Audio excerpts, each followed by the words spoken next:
84% des voyageurs, même pour le business, sont prêts à partager des informations personnelles pour avoir un séjour plus sur mesure. Encore faut-il se donner les moyens d'avoir une vraie culture du respect de la donnée.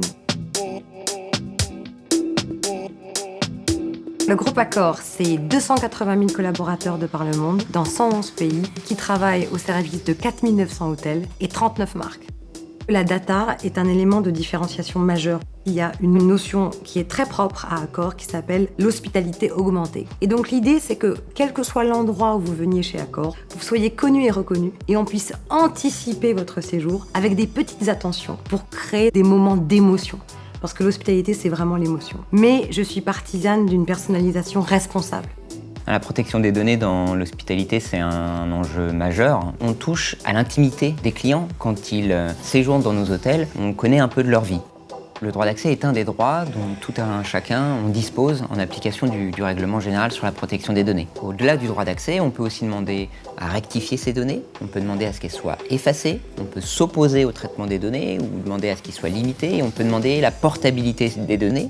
Il faut à la fois avoir beaucoup de data, mais bien l'utiliser, et donc bien la collecter, bien la traiter, et ensuite utiliser cette valeur dans toutes nos interactions clients. En fait, le fait que la privacy soit dans notre ADN, ça veut dire que notre seul but d'utiliser de la donnée client, c'est pour donner une meilleure expérience à nos clients. On va collecter de la donnée chez nos partenaires, mais aussi des données internes, que ce soit dans notre SI central ou dans le SI local.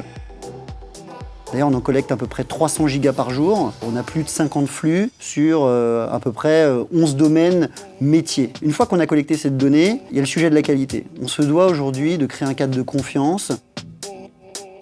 On travaille avec Talend et Snowflake. Le data lake aujourd'hui, il est dans Amazon. Le RGPD il prévoit aussi un droit essentiel qui est le droit à l'information. Qu'est-ce que vous faites de mes données? Comment vous les avez collectées? Quand? À quelle occasion?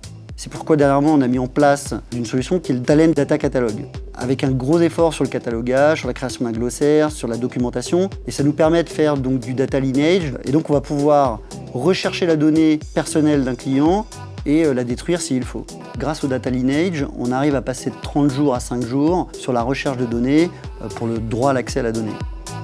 Le RGPD, c'est pas une affaire de juridique, c'est l'affaire de tous. Dès lors que quelqu'un traite une donnée à caractère personnel, il ou elle devient responsable de la protection et du bon usage de la donnée. On a des personnes qui ne sont que dédiées à la data. On parle d'une centaine de personnes. La moitié sur ce qu'on appelle la data fonctionnelle et la moitié aussi à l'IT. Ensuite, de la data, il y en a partout.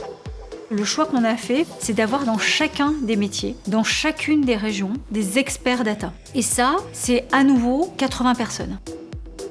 En termes maintenant de gouvernance et d'instance, on a des boards par métier qui sont eux-mêmes régis par un Accor Data Governance Board pour créer de la valeur à partir de la donnée ensemble. On a pu démontrer une augmentation de 12% du niveau de satisfaction de nos clients élites. Et je suis convaincue qu'à l'avenir, les clients choisiront toujours plus des entreprises responsables autour de l'usage de la donnée.